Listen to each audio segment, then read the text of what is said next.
Welcome to another Raid Shadow Legends video. Hope you guys are having an amazing day, guys.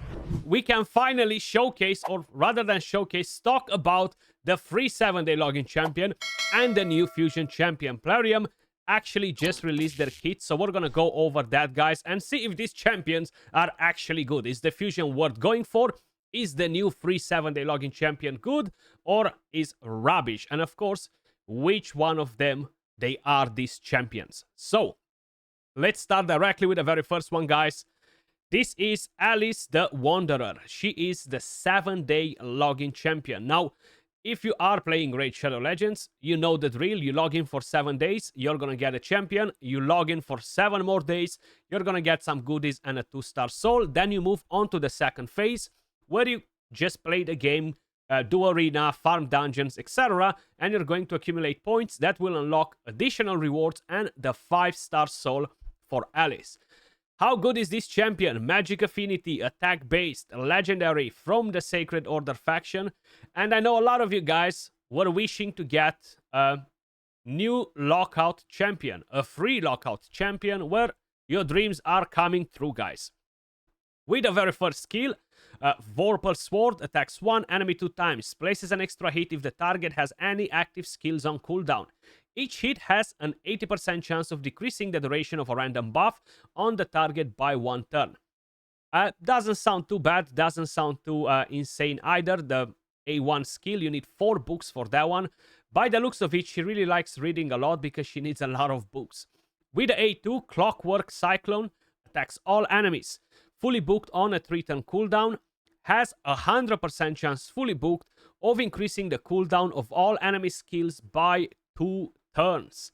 Also has a 100% chance of decreasing each target's turn meter by 15% if at least one of the target skills has its cooldown increased to maximum.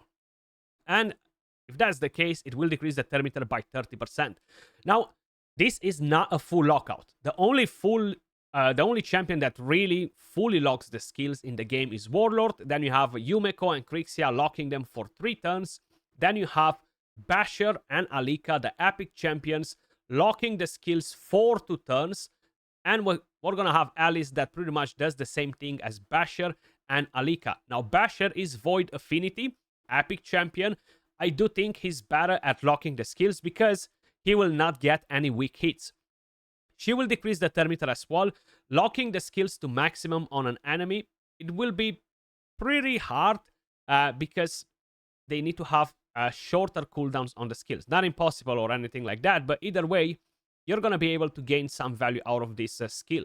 Then, with the A3, Queen Slayer attacks one enemy, will ignore 20% of the target's defense. If the initial target is killed, also attacks the enemy with the lowest HP, and will ignore 20% of the target's defense as well. Then you have the passive, TEOX. Whenever this champion attacks, inflicts 3% bonus damage to each target for each turn remaining on all of their skills cooldown. The bonus damage is counted individually for each target. And you're going to have the active effect, resets the cooldown of one of these champion skills each time they kill an enemy. Occurs once per skill on a 3-turn cooldown, and you have an increased ally attack in all battles aura by 30%. To be honest, she doesn't look like a completely trash champion. She doesn't look OP either. Locking the skills for 2 turns only, that's what puts me off because you can't really rely on her to get the job done. She's a damage dealer, which means that she's going to be really stat hungry because she needs accuracy, she needs damage, she needs speed if you're planning to use this champion as a lockout. Or, of course, you can bring in a different lockout champion and try to maximize her damage and have her as a backup, right? That can be a different thing. Now, the problem is that in the current meta, the enemies will have Stone Skin most likely. You take a turn, you lock them, they take a turn under Stone Skin. If you're not instantly going to wipe them off after, wipe them out, they will recover, right? It's pretty easy to recover from a short lockout like this. So I'm not too excited personally about her capabilities as being a lockout champion. Personally, I would use Basher over her. That champion being Void Affinity, no weak hits, so it's basically safer to use him. Now, on the other hand, maybe she's gonna have some insane multipliers and she's gonna put in some serious numbers.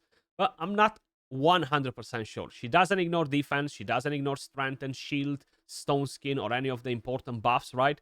So not really sure how to feel about her. But let me know your thoughts in the comments down below. Either way, is a free champion, and to be honest with you guys, a lot of you guys will benefit from using lockout champions on waves, especially in the Doom Tower. She will allow you to progress on higher stages, especially if you're lacking strong crowd control champions. So let's just say she is a pretty decentish champion, but nothing insane, nothing spectacular. Then, talking about the Fusion Champion. So, the Fusion Champion is going to be Mad Hatter, guys. Legendary, Force Affinity, support from the Night Revenant faction. This one actually looks pretty interesting. So, with A1 attacks an enemy 2 times. Each hit has a 25% chance of stealing one random buff, and each hit also has a chance of applying a debuff spread. Fully booked will be a 100% chance, and applies a debuff, a random debuff on from the target on all enemies under Hex. With A2, Mixture Most Foul attacks all enemies. Has a chance of placing a Hex and a weaken debuff on all enemies. Fully booked will be a 100% chance on a 3-turn cooldown. Now, the best part of his kit, in my opinion, for all of you TEOX lovers, the ally with the highest crit damage will team up and join the attack. The ally joining the attack will use their default skill. The damage dealt by the ally joining the attack will increase by 10% for each debuff on the target. So it's pretty much the same sort of story like TEOX, but of course TEOX does it with his basic skill, which overall is much, much better.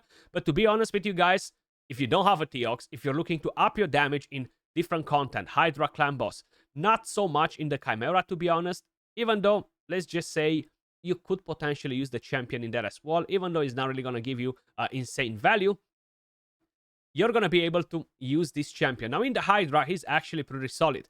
For Arena, he can actually be pretty useful too. And for the Clan Boss, a lot of you guys that are using Weakswall in the Clan Boss team, together with a Corvus or a different buff extension champion, replace the other champion with the Mad Hatter, and you're going to get insane damage numbers. So most likely, the new teams that will hold the world record in the Clan Boss, not like many people care about that nonsense anyway, will use the Mad Hatter. And that's mainly because of his A2 skill. Now, his A3, on a 3-turn cooldown fully booked as well, increases the duration of all buffs on all allies by 1 turn, decreases the duration of all debuffs on all allies by 1 turn, and fills their turn meter by 20%.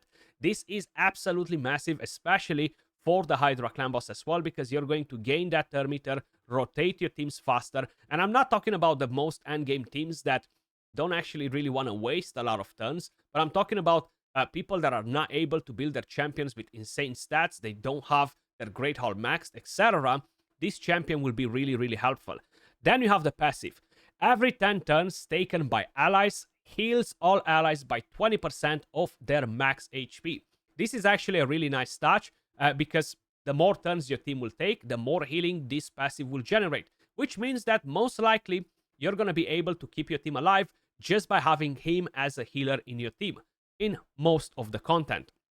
Then, every 6 turns taken by enemies places a True Fear debuff on all enemies for 1 turn. So this is actually pretty nasty. It can be pretty nasty in a PvP as well, but hey, he is going to be a bit of a polymorph magnet, keeping in mind that he brings quite a few debuffs. So that's one thing to keep in mind. It can be great for waves, but usually when you're placing the fear, it's not going to proc. When somebody else places the fear versus your team, it always procs, right? So, you know that RNG, right? But either way, he looks pretty good for a fusion champion. And I feel like the A2 is what makes him solid. And just in general, I think he's a good fusion. I think if you have the resources to get a fusion champion done, definitely worth taking. He's basically a TEOX 2.0 in a way or another, right? And TEOX is amazing mainly because of his basic skill. But then, of course, he does bring a lot of damage. He's a damage-based champion rather than a support like the Mad Hatter.